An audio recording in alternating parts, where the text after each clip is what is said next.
Wands, page of wands, sun card represent ಆಗಿದೆ. ಕೆಲವೊಬ್ಬರಿಗೆ long distance relationship ಅನ್ನ represent ಮಾಡ್ತಾ ಇದೆ. ಮತ್ತೆ ಕೆಲವೊಬ್ರು ಟ್ರಾವೆಲ್ ಮಾಡೋದ್ರ ಮೂಲಕ ನಿಮ್ಮ ಪರ್ಸನ್ ಅನ್ನ ನೀವು ಭೇಟಿಯಾಗಿರುವಂತಹ ಪಾಸ್ಟ್ ನಲ್ಲಿ ರೆಪ್ರೆಸೆಂಟ್ ಆಗ್ತಾ ಇದೆ. ನಿಮ್ಮ ಪಾಸ್ಟ್ ನಲ್ಲಿ ನಿಮ್ಮ ಲವ್ ಲೈಫ್ ನ ವಿಚಾರದಲ್ಲಿ ಒಂದು ರೊಮ್ಯಾಂಟಿಕ್ ಇತ್ತು, ಒಂದು ರೀತಿಯ ಕ್ಯೂರಿಯಾಸಿಟಿ ಇತ್ತು, ಒಂದು ಎಂಜಾಯ್ ಇತ್ತು. ಕೆಲವೊಂದು ರೀತಿಯ ಮೆಸೇಜ್ ಗಳನ್ನ ಎಕ್ಸ್ಚೇಂಜಿಂಗ್ ಮಾಡ್ಕೋತಾ ಇದ್ರಿ, ಫೋನ್ಗಳ ಮೂಲಕ ಅಥವಾ ವಾಟ್ಸ್ಆಪ್ ಗಳ ಮೂಲಕ ಮೆಸೇಜ್ ಗಳನ್ನ ಕಳಿಸ್ಕೊಳ್ಳುವಂತಹದ್ದು, ಒಂದು ರೀತಿಯ ಕ್ಯೂರಿಯಾಸಿಟಿ, ಎಕ್ಸೈಟ್ಮೆಂಟ್ ಗಳೆಲ್ಲ ನಿಮ್ಮ ಲವ್ ಲೈಫ್ ನ ವಿಚಾರದಲ್ಲಿ ಇತ್ತು. ಪಾಸ್ಟ್ ನಲ್ಲಿ ಕೂಡ ನಿಮ್ಮ ಲವ್ ಲೈಫ್ ನ ವಿಚಾರದಲ್ಲಿ ಯಾವುದೇ ರೀತಿಯ ತೊಂದರೆಗಳಿರಲಿಲ್ಲ. ಸೊ ಪಾಸಿಟಿವ್ ಆಗಿತ್ತು. ಪಾಸಿಟಿವ್ ಚೇಂಜಸ್ ಗಳು, ಬದಲಾವಣೆಗಳನ್ನೇ ನೀವು ನೋಡಿದ್ದೀರಾ. ಯಾವುದೇ ರೀತಿಯ ತೊಂದರೆಗಳೇನು, ಜಗಳಗಳೇನು ಇಲ್ಲದೆ ಇರುವಂತಹದ್ದು ರೆಪ್ರೆಸೆಂಟ್ ಆಗ್ತಾ ಇದೆ. ಅಟ್ ದ ಪ್ರೆಸೆಂಟ್ ಸಿಚುಯೇಷನ್ ಹೇಗಿದೆ? ಈಗಿನ ಸಿಚುಯೇಷನ್ ಕೂಡ ಸೆಕ್ಯೂರ್ ಆಗಿರುವಂತಹದ್ದು. ನಿಮ್ಮ ಲವ್ ಲೈಫಿನ ವಿಚಾರದಲ್ಲಿ ಅಟ್ ಪ್ರೆಸೆಂಟ್ ಅಲ್ಲೂ ಕೂಡ, ಈ ಹಿಂದೆನೂ ಕೂಡ ನಿಮಗೆ ಚೆನ್ನಾಗೇ ಇತ್ತು, ಈಗಲೂ ಕೂಡ ಪ್ರೆಸೆಂಟ್ ಅಲ್ಲಿ ನಿಮಗೆ ಕಿಂಗ್ ಆಫ್ ಪ್ಯಾಂಟಿಕಲ್ ರೆಪ್ರೆಸೆಂಟ್ ಆಗ್ತಾ ಇರೋದ್ರಿಂದ ನಿಮಗೆ ಲವ್ ಲೈಫ್ ನ ವಿಚಾರದಲ್ಲಿ ಚೆನ್ನಾಗೇ ಇದೆ. ಸೊ ಒಂದು ಭದ್ರತೆ ಇದೆ. ಲವ್ ಲೈಫ್ ನ ವಿಚಾರದಲ್ಲಿ ಒಂದು ಸಾಮರಸ್ಯ ಇದೆ. ಯಾವುದೇ ರೀತಿಯ ತೊಂದರೆಗಳು ಏನು ಕಾಣ್ತಾ ಇಲ್ಲ. ಸೆಕೆಂಡ್ ಕಾರ್ಡ್ ಬಂದಿರುವಂತಹ ಪ್ರೆಸೆಂಟ್ ಸಿಚುಯೇಷನ್ ಅಲ್ಲಿ ಸ್ಟ್ರೆಂತ್ ಇದೆ, ಬಾಂಡೇಜ್ ಇದೆ. ಚೆನ್ನಾಗಿ ನೀವಿಬ್ಬರ ಮಧ್ಯೆ ಒಂದು ಬಾಂಡೇಜ್ ಇದೆ, ಸಾಮರಸ್ಯ ಇದೆ, ಹೊಂದಾಣಿಕೆ ಗುಣಗಳು ತುಂಬಾ ಇದೆ. ಆದ್ರೂ ಕೂಡ ಅಟ್ ಪ್ರೆಸೆಂಟ್ ಅಲ್ಲಿ ಕೆಲವೊಂದು ವಿಚಾರಗಳ ಬಗ್ಗೆ ಅನುಮಾನವನ್ನ ಪಡ್ತಾ ಇರುವಂತಹದ್ದು ರೆಪ್ರೆಸೆಂಟ್ ಆಗ್ತಾ ಇದೆ. ಅಟ್ ಪ್ರೆಸೆಂಟ್ ಅಲ್ಲಿ ನೀವು ಕೆಲವೊಂದು ವಿಚಾರಗಳ ಬಗ್ಗೆ ನಿಮ್ಮ ಮೇಲೆ ನೀವು ಕೆಲವೊಂದು ಡೌಟ್ ಅನ್ನ ಪಡ್ತಾ ಇರುವಂತಹದ್ದು ರೆಪ್ರೆಸೆಂಟ್ ಆಗ್ತಾ ಇದೆ. ನಿಮ್ ಲವ್ ಲೈಫಿನಲ್ಲಿ ಕೆಲವೊಂದು ರೀತಿಯ ಭದ್ರತೆಗಳಿದೆ. ಸೊ ಯಾವುದೇ ರೀತಿಯ ತೊಂದರೆಗಳೇನೂ ಇಲ್ಲ, ಒಂದು ರೀತಿಯ ಗುಡ್ ಬಾಂಡೇಜ್ ಇದೆ. ಆದ್ರೂ ಕೂಡ ನಿಮ್ಮಲ್ಲಿ ಯಾಕೋ ಆತ್ಮವಿಶ್ವಾಸ ಇಲ್ಲ, ಆತ್ಮವಿಶ್ವಾಸದ ಕೊರತೆಗಳು ರೆಪ್ರೆಸೆಂಟ್ ಆಗ್ತಾ ಇದೆ. ಯಾವುದೋ ಕೆಲವೊಂದು ಅನುಮಾನಗಳು ನಿಮ್ಮಲ್ಲಿ ನಿಮ್ಮ ಲವ್ ಲೈಫಿನ ವಿಚಾರವಾಗಿ ಇರುವಂತಹದ್ದು ರೆಪ್ರೆಸೆಂಟ್ ಆಗ್ತಾ ಇದೆ.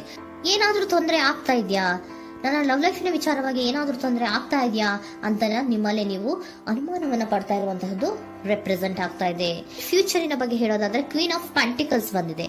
ಕ್ವೀನ್ ಆಫ್ ಪ್ಯಾಂಟಿಕಲ್ಸ್ ಬಂದಿರುವಂತಹದ್ದೇನು, ಒಂದು ರೀತಿಯ ಘೋಷಣೆಯನ್ನ ಮಾಡುವಂತಹದ್ದು ರೆಪ್ರೆಸೆಂಟ್ ಆಗ್ತಾ ಇದೆ.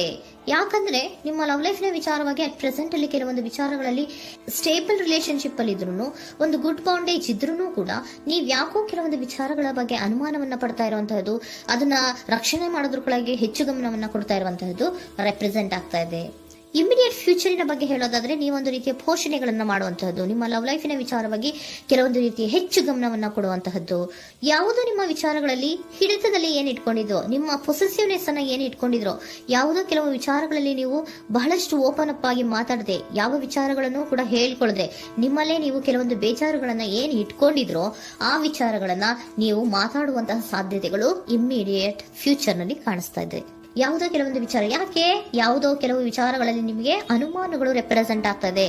ಲವ್ ಲೈಫಿನ ವಿಚಾರ, ಪ್ರೀತಿಯಲ್ಲಿ ಯಾವಾಗ ಅನುಮಾನಗಳು ಸೃಷ್ಟಿಯಾಗುತ್ತೋ ನಾವು ಅವಾಗವಾಗ್ಲೇ ಅದನ್ನ ಬಗೆಹರಿಸ್ಕೊಬೇಕು. ನಮ್ಮಲ್ಲೇ ಇಟ್ಕೊಳ್ಳೋದು, ಅಯ್ಯೋ ಏನಾಗ್ತಾ ಇದೆಯೋ ಅಂತ ಕೊರ್ಗೋದು ಅಥವಾ ಏನಾಗ್ಬಿಡುತ್ತೋ ಅಂತ ಭಯ ಪಡುವಂತಹದ್ದು ಏನು ಬೇಕಾಗಿಲ್ಲ. ಯಾಕಂದ್ರೆ ಲವ್ ಇರುವಂತಹದ್ದೇ ನಂಬಿಕೆಯ ಬುನಾದಿಯ ಮೇಲೆ. ಸೊ ನೀವೇನ್ ಮಾಡ್ಬೇಕು, ಏನಾದ್ರೂ ಸ್ವಲ್ಪ ಡೌಟ್ಗಳು ಬಂದಾಗ ನೀವು ಅದನ್ನ ಬಗೆಹರಿಸ್ಕೋಬೇಕು. ಯಾವ ವಿಚಾರದಲ್ಲಿ ನಿಮಗೆ ಬೇಜಾರಾಗಿತ್ತು ಅದನ್ನ ನೀವೇನ್ ಮಾಡ್ಬೇಕು, ನಿಮ್ಮಲ್ಲೇ ಇಟ್ಕೊಂಡು ಕೊರಗಬಾರ್ದು. ಓಪನ್ ಅಪ್ ಆಗಿ ಮಾತಾಡೋದ್ರ ಮೂಲಕ ನೀವು ಕ್ಲಾರಿಟಿಯನ್ನ ತಗೊಳ್ಳುವಂತಹದ್ದು ನಿಮಗೆ ಇಮಿಡಿಯೇಟ್ ಫ್ಯೂಚರ್ ನಲ್ಲಿ ಕಾಣಿಸ್ತಾ ಇದೆ.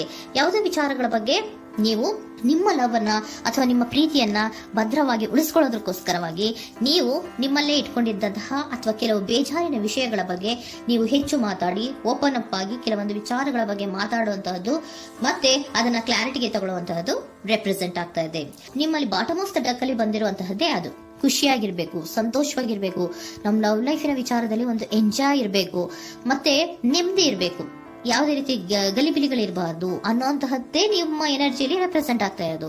ಅದಕ್ಕೋಸ್ಕರನೇ ನೀವ್ ಏನೇನು ಕೆಲವೊಂದು ಸ್ವಲ್ಪ ಅನುಮಾನವನ್ನ ಪಡ್ತಾ ಇದ್ರಿ ಅಥವಾ ಕೆಲವೊಂದು ವಿಚಾರಗಳಲ್ಲಿ ನೀವು ಡಿಸ್ಟರ್ಬ್ ಆಗಿದ್ರಿ, ಓಪನ್ ಅಪ್ ಆಗದೆ ಹೇಳ್ದೆ ನಿಮ್ಮಲ್ಲೇ ನೀವು ಬೇಜಾರನ್ನ ಮಾಡ್ಕೊಂಡು ಏನು ಕೆಲವು ವಿಚಾರಗಳ ಬಗ್ಗೆ ಕೊರಗ್ತಾ ಇದ್ರಿ, ಅದನ್ನ ನೀವು ಓಪನ್ ಅಪ್ ಆಗಿ ಮಾತಾಡಿ ಅದರ ಬಗ್ಗೆ ತಿಳ್ಕೊಳ್ಳುವಂತಹದ್ದು, ಅದನ್ನ ಕ್ಲಾರಿಟಿಗೆ ತಗೊಳ್ಳುವಂತಹದ್ದು ನಿಮ್ಗೆ ರೆಪ್ರೆಸೆಂಟ್ ಆಗ್ತಾ ಇದೆ.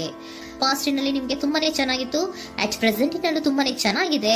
ಬಟ್ ಕೆಲವೊಂದು ವಿಚಾರಗಳ ಬಗ್ಗೆ ನೀವು ಸೆಲ್ಫ್ ಡೌಟ್ ಅನ್ನ ಪಡ್ತಾ ಇರುವಂತಹದ್ದು ರೆಪ್ರೆಸೆಂಟ್ ಆಗ್ತಾ ಇದೆ. ಏನಾಗ್ತಾ ಇದೆಯೋ ಅನ್ನೋದ್ರ ಬಗ್ಗೆ ನೀವು ಸ್ವಲ್ಪ ವಿಶ್ವಾಸವನ್ನ ಕಡಿಮೆ ಮಾಡ್ಕೊಳ್ತಾ ಇರುವಂತಹದ್ದು ರೆಪ್ರೆಸೆಂಟ್ ಆಗಿತ್ತು. ಬಟ್ ಆದ್ರೆ ಇನ್ನು ಇಮಿಡಿಯೇಟ್ ಫ್ಯೂಚರ್ ನಲ್ಲಿ ಏನಪ್ಪಾ ಅಂದ್ರೆ ನಿಮ್ಮ ಲವ್ ಲೈಫ್ ಅನ್ನ ನಾವು ಉಳಿಸ್ಕೊಬೇಕು, ನಾನು ಎಲ್ಲವನ್ನ ನನ್ನ ಕಂಟ್ರೋಲ್ ಅಲ್ಲೇ ಇಟ್ಕೊಂಡು ಅಥವಾ ಪೊಸೆಸಿವ್ನೆಸ್ ಅನ್ನ ಬೆಳೆಸ್ಕೊಂಡು ನಾನೇ ಬೇಜಾರು ಮಾಡ್ಕೊಂಡಿದ್ರೆ ಸರಿ ಇಲ್ಲ, ನಾನು ಓಪನ್ ಅಪ್ ಆಗಿ ಮಾತಾಡಿ ಕೆಲವೊಂದು ವಿಚಾರಗಳ ಬಗ್ಗೆ ನಾನು ಕ್ಲಾರಿಟಿಯನ್ನ ತಗೋಬೇಕು ಅಂತ ಆಲೋಚನೆಯನ್ನ ಮಾಡ್ತಾ ಇರುವಂತಹದ್ದು ರೆಪ್ರೆಸೆಂಟ್ ಆಗ್ತಾ ಇದೆ. ಓಕೆನಾ? ಒಂದು ಏಂಜಲ್ ಗೈಡೆನ್ಸ್ ನ ನಿಮ್ಮ ಲವ್ ರೀಡಿಂಗಿನ ವಿಚಾರವಾಗಿ ತಗೊಂಡ್ಬಿಡೋಣ ಅಲ್ವಾ. The situation will improve. ಸಿಚುಯೇಷನ್ಗಳು ಇಂಪ್ರೂವ್ ಆಗತ್ತೆ. ನೀವು ನಿಮ್ಮಲ್ಲೇ ಇಟ್ಕೊಂಡು ಹೊರಗಬೇಡಿ. ಯಾವುದೇ ವಿಚಾರಗಳನ್ನ ನಾವು ಓಪನ್ ಅಪ್ ಆಗ್ಬೇಕು. ನಾವೇ ಬೇಜಾರು ಮಾಡ್ಕೊಂಡ್ರೆ ಅವ್ರಿಗೆ ಏನ್ ಅರ್ಥ ಆಗುತ್ತೆ, ನಿಮ್ ಪರ್ಸನ್ ಏನ್ ಅರ್ಥ ಆಗುತ್ತೆ, ಏನಕ್ಕೆ ಬೇಜಾರು ಮಾಡ್ಕೊಂಡಿದ್ದೀರಾ ಅಂತ ಅವ್ರು ತಿಳ್ಕೊಬೇಕು ಅಲ್ವಾ.